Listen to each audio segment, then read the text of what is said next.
चैत्र महीने की शुरुआत हो चुकी है। चैत्र महीना बहुत ही पवित्र महीना माना जाता है। हमारे शास्त्रों में भी बताया गया है कि चैत्र महीना ही हिंदू धर्म का प्रथम महीना होता है। ऐसे में चैत्र महीने में कई ऐसे त्यौहार पड़ते हैं, कई ऐसे व्रत पड़ते हैं जिस दिन अगर आप उपाय कर लेते हैं, चैत्र के पूरे महीने के दौरान अगर आप कुछ नियमों को अपना लेते हैं तो आपके जीवन में चल रही परेशानियाँ निश्चित रूप से दूर हो जाती हैं। चाहे फिर वो संतान संबंधी हो या किसी बीमारी को लेकर हो, धन संबंधी हो, किसी भी तरीके की कोई परेशानी है तो आप चैत्र की जो नवरात्रि है उसमें उपाय कर सकते हैं। चैत्र नवरात्रि में कई ऐसे उपाय हैं, इसमें मैंने अलग से वीडियो बना रखी है, आप उस पर भी कर सकते हैं। चैत्र का पूरा महीना शुभ रहता है। चैत्र के महीने में किस देवता की उपासना करने से आपको संतान संबंधी सुख प्राप्त होगा, पुत्र प्राप्ति की कामना है तो चैत्र के महीने में किस तरीके से आप उपाय करेंगे, क्या नियम आप अपनाएंगे, इन संपूर्ण जानकारी के साथ मैं इस वीडियो को आपके समक्ष लेकर आई हूँ। तो वीडियो को ध्यान से ज़रूर सुने। एक एक उपाय अगर आप कर लेते हैं तो निश्चित रूप से संतान संबंधी जो भी परेशानी है वो दूर हो जाती है। पुत्र प्राप्ति की चाह है लेकिन नहीं हो पा रही है, तो ऐसे में चैत्र का महीना बहुत ही पवित्र महीना माना जाता है। आपको बता दें कि चैत्र महीने की शुरुआत जो है वो 15 मार्च से हो चुकी है और इसका समापन 12 अप्रैल को होगा। आपके पास बहुत ज़्यादा समय है, तो आप इस पूरे महीने के दौरान मन में संतान प्राप्ति की कामना के साथ, पुत्र प्राप्ति की कामना के साथ अगर नियम अपनाते हैं, उपाय करते हैं तो निश्चित रूप से सूनी गोद जल्दी से जल्दी भर जाती है और संतान का सुख आपको अवश्य ही प्राप्त होता है। क्योंकि हिंदू धर्म में, हमारे शास्त्रों में ऐसे कई शुभ दिन होते हैं कि जिस तिथि पर आप नक्षत्र के अनुसार आप अगर उपाय करते हैं तो आपको आपकी जो मनोकामना होती है वो निश्चित रूप से पूरी हो जाती है। आपको बता दें कि चैत्र का जो महीना होता है, इस दिन सूर्य देव की उपासना करने से आपके जीवन के समस्त कष्ट दूर हो जाते हैं, क्योंकि खरमास भी लग गया है। और ऐसे में अगर आप सूर्य देव की उपासना करते हैं तो आपको मनचाही संतान की प्राप्ति होती है। आपके जीवन के जो दुख हैं, जो कष्ट हैं वो दूर हो जाते हैं। और साथ ही साथ चैत्र के पूरे महीने के दौरान तुलसी माता के समक्ष अगर आप उपाय करते हैं, तुलसी माता के विधि विधान से पूजन करते हैं तो भी आपको संतान संबंधी जो परेशानी है वो दूर हो जाती है। साथ ही साथ चैत्र नवरात्रि में जो चैत्र का महीना होता है उसमें चैत्र नवरात्रि भी आती है जो कि पूरे ही दिन शुभ होते हैं। और साथ ही साथ कई ऐसे जो है व्रत त्यौहार होते हैं, जैसे पाप मोचनी एकादशी है, इस दिन जो है रंग पंचमी है इस महीने में। तो ये जो पूरा महीना होता है वो काफ़ी शुभ माना जाता है। तो आप भी अगर संतान प्राप्ति को लेकर काफ़ी परेशान हो चुके हैं, पुत्र प्राप्ति के योग नहीं बन पा रहे हैं, तो चैत्र महीना जो कि 15 मार्च से 13 अप्रैल के बीच का रहेगा, तो इस बीच में आप जो मैं आपको बता रही हूँ वो आप उपाय ज़रूर करें, नियम ज़रूर अपनाएं। क्योंकि मैं आपको जो भी उपाय बताती हूँ हमारे शास्त्रों से लिए जाते हैं, हमारे ज्योतिष शास्त्र में बताए जाते हैं। तो ये जो उपाय होते हैं वो उतने ही ज़रूरी होते हैं जितने कि आप डॉक्टर को चेकअप करा रहे होते हैं, जो आप इलाज करा रहे होते हैं। क्योंकि कई बार ऐसा होता है कि हम डॉक्टर को इलाज तो कराते हैं लेकिन हमारी कुंडली में ऐसे दोष होते हैं, ऐसी ग्रह बाधा होती है जिसके कारण संतान प्राप्ति के योग बन ही नहीं पाते हैं। तो ऐसे में आप अपना धर्म तो करें, आप जो अपना चेकअप करा रहे हैं, इलाज करा रहे हैं वो तो आपको कराना ही है। साथ ही साथ आपको कर्म भी करना है। कर्म और धर्म दोनों अगर मिल जाते हैं तो आपकी मनोकामना जल्दी से जल्दी पूरी हो जाएगी। संतान का सुख आपके जीवन में जरूरी प्राप्त होगा, चाहे शादी को कितने ही साल क्यों ना हो गए हों। लेकिन हमारा जो हिंदू धर्म है उसमें कई ऐसे त्यौहार होते हैं जिस दिन अगर आप उपाय कर लेते हैं, ऐसे महीने होते हैं जो काफ़ी शुभ माने जाते हैं, जिससे कि आपकी जो ग्रह बाधा होगी वो दूर हो जाएगा। जो भी आपके ऊपर दोष होगा, कई बार हमारे ऊपर पितृदोष होता है और जिसके कारण वंश की वृद्धि नहीं हो पाती है।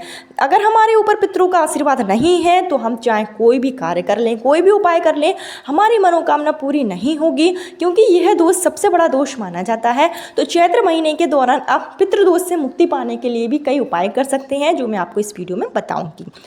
वीडियो बताने से पहले आपसे मेरा निवेदन है कि अगर अभी तक आपने मेरा चैनल सब्सक्राइब नहीं किया है तो धर्म ज्ञान पथ को सब्सक्राइब जरूर कर लीजिए। आपको पुत्र प्राप्ति, संतान प्राप्ति, वंश वृद्धि के लिए, सुखी वैवाहिक जीवन के लिए मेरे चैनल पर कई ऐसे वीडियो प्राप्त होते हैं जिससे आपकी मनोकामना जल्दी से जल्दी पूरी हो जाएगी। और साथ ही साथ कमेंट बॉक्स में जय माँ लक्ष्मी, जय माँ दुर्गा जरूर लिखें, जिससे कि माँ दुर्गा की कृपा आप पर और आपके पूरे परिवार पर हमेशा के लिए बनी रहे। देखिए, आपको क्या करना है, चैत्र का जो महीना है इसमें आप रोजाना तुलसी की पूजा जरूर करें। तुलसी माता को आप जल चढ़ाएं, तुलसी माता के समक्ष देसी घी का दीपक प्रज्वलित करें और आप 16 श्रृंगार की चीज़ें जो है तुलसी माता को चढ़ाएं। अगर आप रोजाना नहीं चढ़ा पा रहे हैं तो जो गुरुवार है या फिर जो एकादशी है, जैसे पापमोचनी एकादशी आने वाली है 25 मार्च को है, तो उस दिन आप जो है तुलसी माता की विधिवत पूजन अर्चन करें। तुलसी माता की जो जड़ है उसकी थोड़ी मिट्टी लेकर आप अपने स्नान के पानी में डालें। अगर आप चैत्र महीने के दौरान तुलसी की जो जड़ की मिट्टी होती है उस पानी से आप स्नान करते हैं तो इससे आपकी जो नकारात्मक ऊर्जा होती है वो दूर हो जाती है, सकारात्मक ऊर्जा आपके अंदर आती है। साथ ही संतान प्राप्ति के लिए जो है लड्डू गोपाल की पूजा अर्चना करना विशेष शुभ फलदायी मानी जाती है। तो चैत्र महीने के पूरे दौरान आप अपने घर पर रहकर ही लड्डू गोपाल हैं, विष्णु भगवान हैं, उनकी पूजन अर्चन करें, उनके समक्ष जो है घी का दीपक प्रज्वलित करें। संतान गोपाल मंत्र का जितना हो सकता है आप जाप कीजिए। विष्णु सहस्त्र नाम, जिसमें विष्णु भगवान के 108 नाम का उल्लेख होता है, उसका आप जाप कर सकते हैं। और साथ ही साथ तुलसी के पत्ते का प्रयोग जरूर करें। आप तुलसी के 108 पत्ते लें और जब आप विष्णु भगवान की जब आप पूजा अर्चना करें तो 108 तुलसी के पत्ते आप एक एक बार जो है विष्णु भगवान को जरूर चढ़ा दें। या तो आप तुलसी के पत्तों की माला बना सकते हैं, माला बनाकर आप विष्णु भगवान को, लड्डू गोपाल को पहना सकते हैं संतान प्राप्ति की कामना के साथ में। और इसके साथ ही आप माखन मिश्री का भोग लगाएं, विधिवत जो है लड्डू गोपाल की पूजन अर्चन करें, झोली फैलाकर लड्डू गोपाल से संतान प्राप्ति की कामना करें। तो जिस तरीके से बाल कृष्ण है उसी तरीके से आपको सुंदर से संतान की प्राप्ति बहुत जल्दी हो जाती है। साथ ही साथ आप इस दिन जो है पीले फूलों से लड्डू गोपाल का श्रृंगार करें। जो आप पीले फूल लड्डू गोपाल को चढ़ाएंगे जब आपकी पूजा हो जाए तो वो फूल आप जो है तुलसी माता के गमले में जरूर डाल दें। तुलसी माता की जो मिट्टी होगी, जो तुलसी का गमला होगा, थोड़ी सी मिट्टी हटाकर इन फूलों को अपनी कामना के साथ में आप तुलसी के गमले में दबा दें। ऐसा करने से भी जो आपकी मनोकामना होती है वो पूरी हो जाती है। तुलसी के क्यारे में मनोकामना के एक धागा चैत्र के महीने में बांधना काफ़ी शुभ माना जाता है। संतान प्राप्ति, पुत्र प्राप्ति की कामना के साथ में पीले कलर का धागा लेकर या लाल कलर का धागा लेकर तुलसी की जड़ में जरूर बांध दें। ऐसा करने से भी मनोवांछित संतान की प्राप्ति अति शीघ्र होगी। इसके साथ ही चैत्र महीने के दौरान सूर्य देव की उपासना जरूर करें। जैसे ही आप सुबह स्नान करें, सूर्य भगवान को अर्घ दें, तांबे के लोटे से अर्घ दें, थोड़ा उसमें चंदन डाल दें, कुमकुम डाल दें, इस तरीके से अर्घ दें। अगर आप संतान प्राप्ति की कामना के साथ ही जो है आप उपाय करना चाहते हैं तो आप जिस लोटे में सूर्य भगवान को अर्घ दें उसमें आप घी जरूर डाल दें। थोड़ा सा आप थोड़ी मात्रा में घी डालकर जो है सूर्य भगवान को अर्घ देते हैं संतान प्राप्ति की कामना के साथ में और इस मंत्र का जाप कर लेते हैं। मंत्र इस तरीके से है, ओम भास्कराय पुत्र देहि महातेजसे धीमहि तन्नः सूर्य प्रचोदयात्। इस मंत्र का अगर आप सूर्य देव को जल देने के दौरान जाप कर लेते हैं, 7 बार एक ही स्थान पर खड़े होकर परिक्रमा करते हैं तो निश्चित रूप से सूर्य भगवान की कृपा से आपके वंश की वृद्धि होती है। सूर्य ग्रह जो कि सभी ग्रहों का राजा माना जाता है, खरमास के दौरान चैत्र के महीने में सूर्य भगवान की उपासना करने से आपकी जो संतान प्राप्ति में बाधाएं आ रही हैं वो निश्चित रूप से दूर हो जाएगी। गर्भधारण नहीं होता या बार बार मिसकैरेज हो जाता है, इस तरीके की कोई परेशानी है तो महिलाओं को सूर्य भगवान को अर्घ जरूर देना चाहिए। इस मंत्र का जाप करना चाहिए। चैत्र महीने में सूर्य भगवान की उपासना करने से समस्त मनोकामनाएं पूर्ण हो जाती हैं। तुलसी के गमले का उपाय जरूर करें। और साथ ही साथ नवरात्रि शुरू होने वाली है।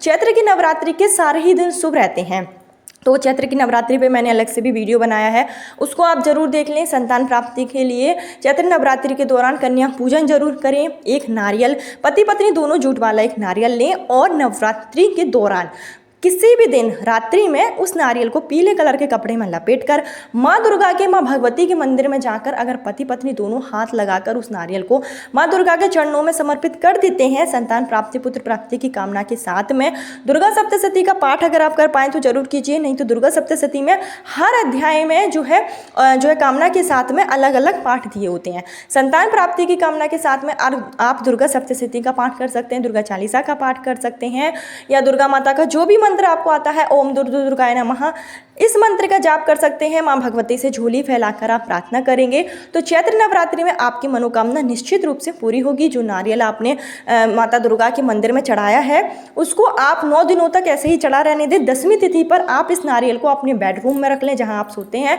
तो ऐसा करने से भी घर में जो निगेटिविटी है वो दूर होती है, घर में जो किया धरा होता है वो दूर हो जाता है। संतान प्राप्ति की कामना के साथ में उपाय किया है तो कामना निश्चित रूप से पूरी होती है। नारियल का यह उपाय पूर्ण रूप से कारगर होता है। साथ ही साथ चैत्र नवरात्रि के दौरान आप कन्या भोजन जरूर करें। कन्याओं को भोजन कराने से, कन्याओं को खीर खिलाने से भी वंश की वृद्धि होती है। और साथ ही साथ चैत्र का महीना जो है बहुत ही पवित्र महीना माना जाता है। तो आपको तुलसी माता की पूजा करनी है, सूर्य भगवान की उपासना करनी है, दुर्गा माता की पूजा अर्चना नवरात्रि के दौरान जरूर करनी है। और साथ ही साथ इस महीने में आपको दान पुण्य जरूर करना है। आप जो भी आपसे हो पाए, जो भी आपका सामर्थ्य हो, आप उन चीज़ों का दान करें, अन्न का दान करें। और चैत्र नवरात्रि के जो चैत्र का महीना होता है उसमें जो गुरुवार पड़ते हैं वो गुरुवार काफ़ी श्रेष्ठ गुरुवार माने जाते हैं। तो इस दिन आप गाय को कुछ ना कुछ जरूर खिलाएं। संतान प्राप्ति, पुत्र प्राप्ति की कामना के लिए आप एक आटे की लोई लें और उसमें चने की भीगी हुई दाल, एक दिन पहले चने की थोड़ी सी दाल भिगो लें और उस चने की दाल को आप उस आटे में अच्छे से, मतलब पहले चने की दाल को थोड़ा पीस लें और उस आटे में उस थोड़ी हल्दी मिलाकर आप एक लोई बनाएं। उसमें चने की जो भीगी हुई दाल है उसको आप अच्छे से कवर करके एक लोई बना लें और उसको आप उस लोई को गाय माता को खिलाएं। अगर आपको लाल कलर की गाय मिल जाती है, लाल कलर की गाय को यह जो लोई आप खिलाते हैं, वंश वृद्धि की कामना के साथ में गाय माता की सेवा करते हैं। गाय माता को अगर आप चंदन का तिलक लगाते हैं तो इससे 33 कोटि देवी देवताओं का आशीर्वाद आपको एक साथ ही प्राप्त हो जाएगा। तो चैत्र महीने में गुरुवार के दिन गाय माता को ये चीज़ आप जरूर खिलाएं। इससे संतान प्राप्ति की प्रबल योग उसी दिन से बनने शुरू हो जाएंगे। गुरुवार के दिन आपको गाय माता को यह लोई जरूर खिलानी है। इससे वंश की वृद्धि होती है, संतान प्राप्ति में जो भी परेशानी आ रही होती है वो दूर हो जाती है। तो ये जो छोटे छोटे उपाय थे इसको आप चैत्र महीने में जरूर कर लें। आपके वंश की वृद्धि होगी, आपको मनचाही संतान की प्राप्ति अति शीघ्र होगी, जीवन में चल रही परेशानियों का अंत जरूर होगा। कल फिर मिलती हूँ नई वीडियो नए उपाय के साथ। जब तक के लिए जय माँ लक्ष्मी।